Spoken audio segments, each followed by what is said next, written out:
So bakit tina-target ni Marcos Jr. ay ni Kaufman si Harry at si Hanilet? Bakit hindi si Marcos Jr.?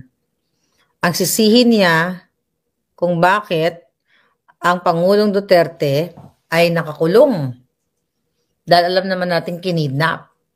So, kailangan talaga nating mapagmatsyag mga palangga dahil mukhang nag-create ang bangag na gobyerno ng paghahati-hati. At yun nga, yung blame game para magalit ang mga supporters, yung ibang supporters ni Pangulong Duterte na pag hindi napalaya by September ang Pangulong Duterte o di na-aprobahan ang kanyang interim release, which is yun nga, inaantala yan at pinaantala mismo ni Kaufman dahil kulang sa ebidensya.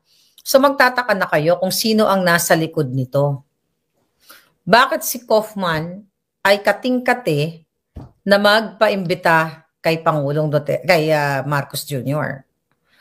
Bakit nakikipagsabuatan siya sa kanyang PR kay Chipmunk para sirain si Hanilet at si Harry Roque?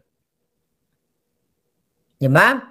Imbis na magpa-interview siya at kundinahin niya ang Marcos Jr., ang bangag at manawagan siya kay Amy Marcos dahil, well, di siya manawagan, nakakausap naman niya na yung kapatid mo ang punot dulo ng pagkidnap kay Pangulong Duterte. Bakit hindi trabahuan o trabahuin ni Kaufman nang mabilis para ma-release ang Pangulong Duterte? Anong ginagawa niya?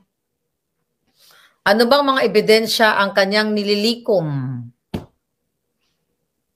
Bakit hanggang ngayon walang update kung kailan niya ipa-file ang interim o temporary interim release ni Pangulong Duterte? Hindi ba kayo nagtataka? Mag-isip-isip kayo. Bakit si Kaufman ay nakikipagsabuatan sa PR para guluhin tayo? Ulituhin ang mga supporters, pag-away-awayin ang pamilyang Duterte. Si Hanilet, si Kitty versus, yung first family. Eh wala namang away itong mga to. Nagko-communicate naman sila sa isa't isa. Dahil nakita naman natin yan, sinasabi naman ni Inday vocally, na kung mayroon man na idulot na mabuti itong unfortunate fate ni Pangulong Duterte, yung pagkidnap, yung nagbuklod-buklod sila. Bakit ngayon si Kaufman sumasawsaw o nagkikreate ng kaguluhan at umaayon, nagiging bias dito sa mga mangga ay minatics, yung tawag nila yan, o a double agent. Bakit si Kaufman nagkikreate ng ganitong paghahati-hati? Kaya valid yung mga tanong ng taong bayan talaga. Sino ang nasa likod ni Kaufman? Yung siyam niyang abogado, yung mga associates na kasama niya sa defense team ni Pangulong Duterte. Sana pala makuha natin yung siyam na pangalan na yan eh. Dahil sabi nga ni Attorney Glenn Siong, transactional si Lisa Tanas. Kung kaya makipagsabuatan ni Lisa Tanas at bilhin ang 2022 election at aregluhin yung kanyang kaso dito sa Beverly Hills, hindi malabong kaya din bayaran ang defense team ni Pangulong Duterte para magkagulo-gulo tayo dito. Dahil napaka-unprofessional na ni Kaufman, wala na siya sa ayos, magre-release ng interview para sirain uli si Hanilet at saka si Harry Roque, na never ever naman na makikialam si Harry Roque, kahit makialam si Harry Roque sa ICC, dahil hindi naman siya abogado ni Pangulong Duterte dyan sa case niya sa ICC. Pero bakit dinadrag ni Kaufman? At sinasabing, pwedeng ma-jeopardize ang kaso ni Pangulong Duterte dahil sa pagiging comical ni Harry Roque. At yung ginagawa ni Hanilet. Hindi ba kayo nagtataka? sino at ano ang agenda at motibo ni Kaufman. Kung siya ay concerned para sa mabilis na paglaya ni Pangulong Duterte, inuubos na sana yung time niya para kumalap ng mga witness, ebidensya, mga dokumento, para i-file niya dyan sa ICC para mapalaya ang Pangulong Duterte. Pero sabi nga ni Spokesman Roque, inuuna pa niya o inuubos niya o marami siyang oras para atakihin, para maging unprofessional,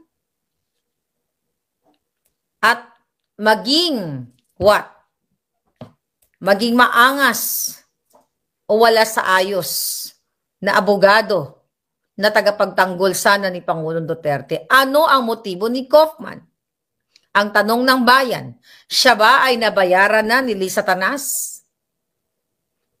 Ang mga Marcos ba ay behind the scene, ay kinakausap siya para pag-away-awayin ang pamilya? Para tutukan si Harry Roque, para kung magkaroon ng delay na naman, hindi na makalaya ang Pangulong Duterte pagdating ng September. Kasi di ba, yun ang September 23 is the hearing for confirmation of charges. At hindi natin alam kung kailan uli magpa-file si Kaufman ng temporary interim release kasi nga, pinapostpone niya yan. Okay?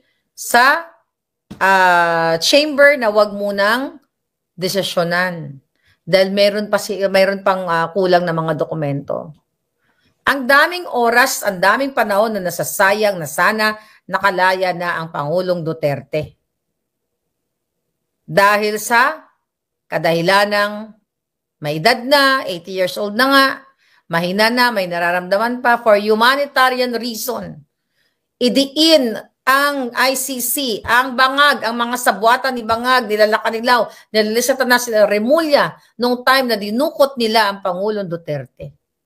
Imbis na yun ang pagtutuunan ni Kaufman, mapalaya ang Pangulong Duterte, mas pinagtutuunan niyang maging marites, maging vindictive, maging vicious, maging insecure kay Harry Roque. Never ever nakialam si Harry Roque dyan sa ICC case ni Pangulong Duterte dahil kahit anong gawin, kahit magsalita pa si Harry, hindi siya official at hindi siya itinalagang abogado ni Pangulong Duterte sa ICC. Nandyan lamang siya para magbigay ng suhestyon, ng advice sa pamilya regarding dun sa domestic legal remedy.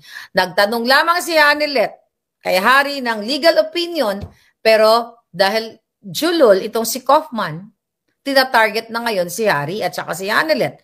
At sa kasamaang palad, imbis na tulungan niya ang kliyente niya, ang common law wife ni Pangulong Duterte, para paliwanagan kung bakit sinuspend ng ICC ang kanyang visitation rights dahil sa July 19 daw na phone conversation nung nasa Pilipinas si Hanilet. Nagtatawag sila, di ba, over the phone. Hindi maipaliwanag ni Kaufman.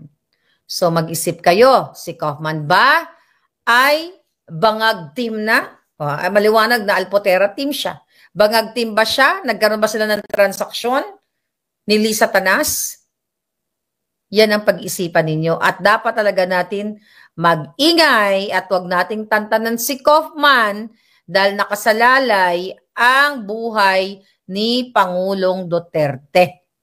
Ulitin ko, dapat natin siyang bantayan sa mga susunod niyang mga script na interview, pero syempre, dapat ang pamilyang Duterte, ang team, ang mga Filipino Council ni Pangulong Duterte, mga abogado niya, mga dati niyang cabinet secretaries, ay mag-intervene na o, somehow mag-advise sa pamilyang Duterte.